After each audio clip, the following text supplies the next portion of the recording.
Advocate K Anilkumar CPM സംസ്ഥാന സമിതി അംഗം നമ്മോടൊപ്പം ഉണ്ട്. അഡ്വക്കേറ്റ് കെ അനിൽകുമാർ, ഇത് നിരന്തരമായി ഉന്നയിക്കപ്പെടുന്ന വിഷയമാണ്, ജെന്യൂനാണ്. എന്നിട്ടും സർക്കാർ അക്കാര്യത്തിൽ കാര്യക്ഷമമായി ഇടപെടുന്നില്ല. സർക്കാർ കഴിഞ്ഞ 7 കൊല്ലക്കാലവും വളരെ ഫലപ്രദമായി ഇടപെട്ടിട്ടുണ്ട്. ഇവിടെ യഥാർത്ഥ പ്രശ്നം എന്താണ്? ഒരു സ്കൂളിൽ നിന്നും 10ാം ക്ലാസ് പരീക്ഷയ്ക്ക് പാസ്സാകുന്ന മുഴുവൻ കുട്ടികളും അതേ സ്കൂളിലുള്ള ഹയർ സെക്കൻഡറി സ്കൂളിൽ പഠിക്കണം എന്നുള്ളത് ഏകജാലകവുമായി ബന്ധപ്പെട്ട ഒരു കൺസെപ്റ്റാണ്. അത് പ്രധാനപ്പെട്ട ചോദ്യമാണ്. എന്താണ് ഏകജാലകത്തിന്റെ കൺസെപ്റ്റ്? അവിടെ പഠിക്കാൻ ഉദ്ദേശിക്കുന്ന വിദ്യാർത്ഥികളുടെ കോമ്പിനേഷൻ അനുസരിച്ച് മെറിറ്റിലാണ് അവിടെ കുട്ടികൾക്ക് പ്രവേശനം ലഭിക്കുക. ഇതോടെ പറയുന്ന ഘട്ടം എന്താണ്? ഒരു സ്കൂളിൽ 115 കുട്ടികൾ ജയിച്ചു. അതേ 115 കുട്ടികളെ അതേ സ്കൂളിൽ തന്നെ പഠിപ്പിക്കുന്നത് ഏകജാലകത്തിന്റെ കൺസെപ്റ്റാണ്. ഇവർ ഏകജാലകം തകർക്കാൻ നടക്കുകയാണ്. ഏകജാലകം തകർത്തിട്ട് ഇഷ്ടപ്രകാരം മെറിറ്റില്ലാതെ ഇവിടെ അഡ്മിഷൻ നടത്താൻ വേണ്ടിയുള്ള ഒരു ഗൂഢസംഘത്തിന്റെ കയ്യിൽ കളിക്കുന്നവരാണ് ഇവര്. ഇവിടെ ഇപ്പോൾ ഉന്നയിച്ച വാദം തന്നെ എത്രത്തോളം അസംബന്ധമാണ്. 10ാം ക്ലാസ്സിലെ പരീക്ഷയുടെ അതേ നിലയിലാണോ ഏകജാലകത്തിന്റെ ഇവിടുത്തെ +2 കോമ്പിനേഷൻ കിടക്കുന്നത്?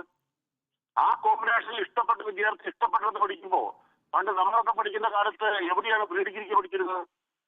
അതാത് ഗ്രാമത്തിൽ പ്രീ ഡിഗ്രി പഠിക്കാൻ സൗകര്യമുണ്ടോ? ഓരോ കുട്ടിക്കും അവനവന്റെ ഗ്രാമത്തിൽ പഠിക്കാൻ സൗകര്യം ഉണ്ടാക്കുക എന്നുള്ളതല്ല. ഇഷ്ടപ്പെട്ട കോമ്പിനേഷൻ ഇഷ്ടപ്പെട്ട സ്ഥലത്ത് പോയി പഠിക്കട്ടെ. ആ കുട്ടികളുടെ ഇഷ്ടത്തിന് മേലെ അടയിരിക്കുന്ന ഒരു സമീപനം എന്ന് പറയുന്നത് ഒരു തുറന്ന സമൂഹത്തിന് ചേരുന്നതല്ല. മലപ്പുറത്തെ കുട്ടികൾ മലപ്പുറത്ത് മാത്രം പഠിക്കുക. മലപ്പുറത്തെ കുട്ടികളിലെ ഉയർന്ന കോമ്പിനേഷൻ, മെച്ചപ്പെട്ട കോമ്പിനേഷൻ ആഗ്രഹിക്കുന്നവരും കോഴിക്കോട് ജില്ലയിൽ പോയി പഠിക്കും, തൃശ്ശൂർ ജില്ലയിൽ പോയി പഠിക്കും. അതുകൊണ്ട് മലപ്പുറത്തെ കുട്ടികൾ മലപ്പുറത്ത് മാത്രമേ പോകൂ. ഇനി കോഴിക്കോട് ജില്ലയിലെ എത്ര കുട്ടികൾ മലപ്പുറത്ത് വന്ന് പഠിക്കുന്നു? ഞാൻ കഴിഞ്ഞ ദിവസം മലപ്പുറത്ത് പോകുകയുണ്ടായി. മറ്റു ജില്ലകളിലെ എത്ര കുട്ടികൾ മലപ്പുറത്ത് വന്ന് പഠിക്കുന്നു? ഇതങ്ങോട്ടും ഇങ്ങോട്ടും കയറി ഇറങ്ങിയല്ലേ പഠിക്കുന്നത്? അതാത് ജില്ല വെച്ചിട്ടാണോ കുട്ടികൾ പഠിക്കാൻ പോണത്? ഇതൊന്നും മനസ്സിലാക്കാതെ കുറെ ആളുകൾ അമിതോത്സാഹത്തിൽ തിരിച്ചിരിക്കുകയാണ്. അവർക്ക് കുറെ വിഷയമില്ലാത്തതുകൊണ്ട് അത് പ്രചരിപ്പിക്കാം. ഇപ്പൊ ട്രയലാണ് വന്നിരിക്കുന്നത്.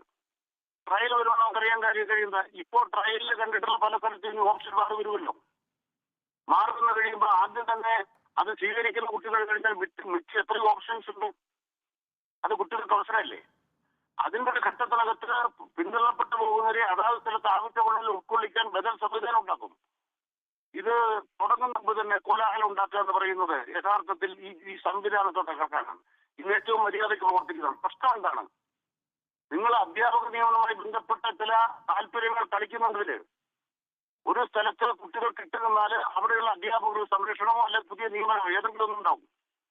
അതിനാവശ്യമായ പിടിവലികൾ മാനേജ്മെന്റുകൾ പോലുണ്ട്.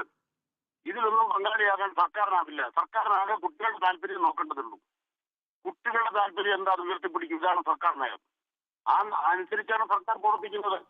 ഇവിടെ ഉയർത്തുന്ന ഒരാശങ്കയ്ക്കും അടിസ്ഥാനമില്ല. ശരി, ദയവായി തുടരുക അഡ്വക്കേറ്റ് കെ അനിൽകുമാർ.